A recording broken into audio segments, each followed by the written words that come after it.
Hey all, my name is Paul Borosky and I am the owner of Quality Business Plan. And what I'd like to do today is to give you all some tips and tricks on how to write a solar panel installation business plan, as well as how to create a basic financial model that may be expanded upon later on to include your profit and loss statement for the next 12 months, also for a pro forma income statement and a pro forma balance sheet.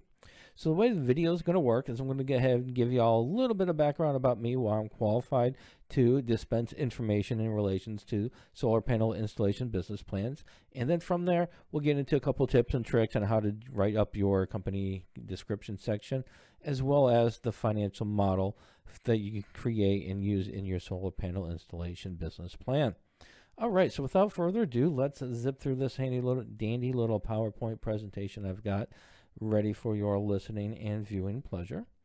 All right, so a little bit of experience about me. As promised, I am a professional writer, specifically a business plan writer. So if y'all want to go ahead and avoid all the trials and tribulations, the fun, the excitement, the personal growth opportunities of writing your own business plan, please pick up the phone, give me a call, send me a text, send me an email. Be absolutely delighted to assist. Also, if your business plan is just about done, you need a little tweak here, need a little tweak there, your business plan is almost ready to go, your financial model it's set, but you could use some adjustments. Please, check out one of my business plan writing books or financial modeling books on Amazon. I do have several books published on Amazon.com, so feel free to check those out. And then finally, I am an adjunct professor and subject matter expert for both business and finance. So if your business plan is looking phenomenal, it's edited, it's scrumdiddlyumptious, but those pesky digits, those numbers are giving you some problems, I'd be absolutely delighted to do your financial projection section only. All you have to do is, again, give me a call, send me a text, send me an email. Be delighted to have that discussion. All right, so with that said, let's talk about your business. Let's talk about your solar panel installation company.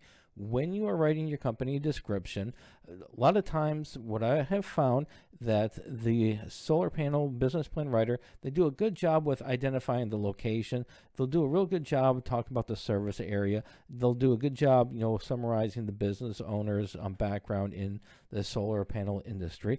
But what they often miss out on is discussing the brand name or the brand names of the systems that they're going to be installing in their clients' places of residence or their commercial locations.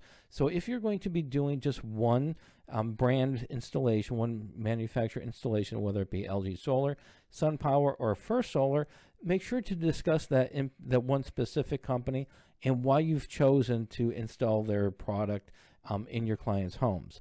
If you're going broad and you're going to install manufactured products from several different brand name companies, then make sure to state that you're going to be using these different companies, and then go ahead and do a discussion stating that you're doing this because you want to provide your customer with a wide selection of products and services.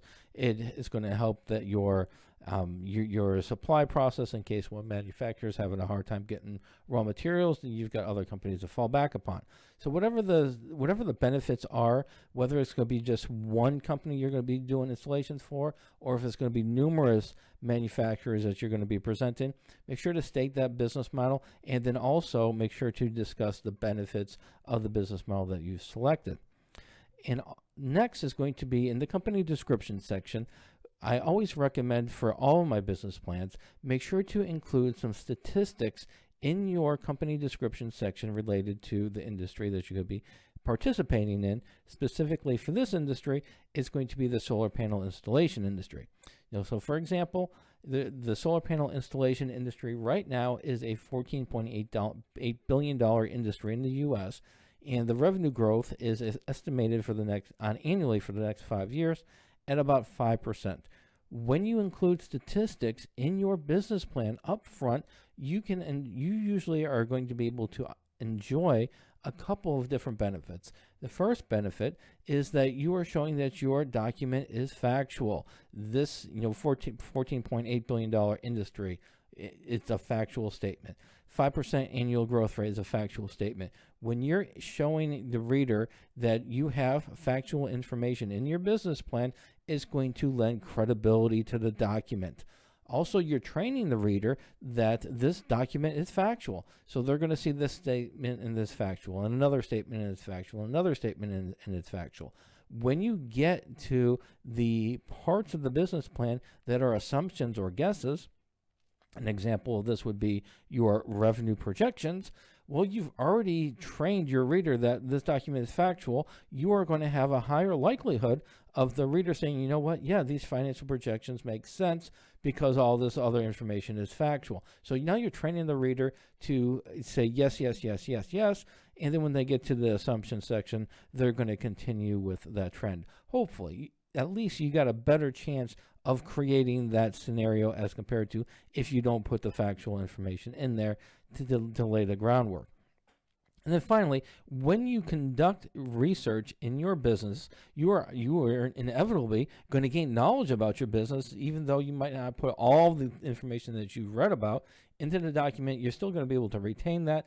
And when you do that, you are going to be more knowledgeable about your industry, and you're going to have a higher likelihood of succeeding because you may very well achieve an industry expert status based on your in-depth research that you've conducted. Even though you might not put all that information in your business plan, it's research, and you're going to be able to retain that for a later date.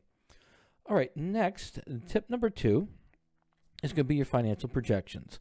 So when you're doing your financial projections, what I recommend is to start with a basic model that's going to just have some variables that take in your revenues and for your monthly fixed costs, and then calculate your monthly profits. From this basic financial model, you can then expand upon it at a later date to include a 12-month projection for your profit and loss, a 5-year projection for your pro forma income statement, and a 5-year projection for your pro forma balance sheet. So what I've done is I've customized this little model that I use for various industries, but I've customized it. It takes me about 10 minutes. It took me about 10 minutes to create the model, and it takes me about 5 minutes to customize it. But what you do is when you have this financial model that's going to take in your revenues, your costs, and calculate your profits, you can then expand upon this model at a later date for your 12-month financial projections and such. Now, the expansion to the 12-month projections, the 5-year projections, are kind of outside of the scope of this video, but let me go ahead and show you how this model is constructed and how it works and how you can use it not only upfront right now, but into the future as well. So it's broken into 3 categories, which is your revenue category up here, your monthly fixed cost category, and then your monthly profits category. For the revenue category, the variables that we're going to be using is going to be the number of customers daily, your average sales price, and your average variable cost. So specifically, what I've done is I've labeled this first line the average customer sales. So how many customers are you going to be servicing in a week? Typically, based on my research and experience in discussing solar panel installations with other business owners, I have found that they usually are going to be installing anywhere between 1 to 3 solar panels into a home or office on a weekly basis. So what I've done is for the average number of customers, I've used 0.3333. And so what that means is every third day, an organization is going to be completing an installation of a solar panel installation system. So that's how I'm going to be able to, we use a fraction number to represent a project that's going to last 1 or more days. So for this example right here, we're saying that the customer or the installers are going to be doing 1 project every 3 days. On average, the sales price is going to be about $15,000, and then the variable cost is going to be $11,500. So with these variables, we can then go ahead and calculate our monthly gross profits. To do that, we are going to simply deduct that $11,500, which is the variable cost, the cost of materials, from the sales price of $15,000. It's going to give us a per job gross profit of $3,500. We're going to multiply that $3,500 by 0.33, and it's going to give us our gross profits on a daily basis. We're then going to multiply our gross profits on a daily basis by the number of days we're going to be installing on average per month, which is 24. So based on that, it's going to give us a monthly gross profit of $27,972. We are then going to drop that number right down here to our monthly gross profits. Our next step is we're going to sit down. We're going to go ahead and write out all of our anticipated monthly fixed costs. For example, we're going to estimate the lease for the location, the labor, utilities, marketing, sale of supplies, accounting, legal, and insurance, and then miscellaneous, the end-all, catch-all. Like as we all know, being entrepreneurs, it's like Christmas every day. There's always a surprise, and inevitably it's going to cost us. So what we're going to do is once we identify all our monthly costs, we're going to go ahead and add them up and put them right here. Then we're going to take that $17,600 and we're going to plug it right here underneath our gross profits. Our monthly costs, like I said, $17,600. The next thing we're going to do is we're going to take our gross monthly profits of $27,972. We're going to deduct that from our monthly cost, $17,600, and that's going to give us a net profit of $10,372. Now, once we have this financial model built, let's say that we're going to go ahead and we're going to really start pushing, and we might hire another employee, and we're going to be able to finish 2 projects a day. However, our labor is going to go up by $1,000. No, $1,000. And so once we do that, we can then see that if we are able to push this up to 1 project every 2 days, and we're still hiring one other person, well, our net profits are going to be $23,400. Well, that shows us now that if we can go ahead and increase production, even though we're going to have maybe a little bit higher for labor, and we might have to even bump up our marketing a little bit too, we're still going to be more than doubling our net profits just based on these assumptions.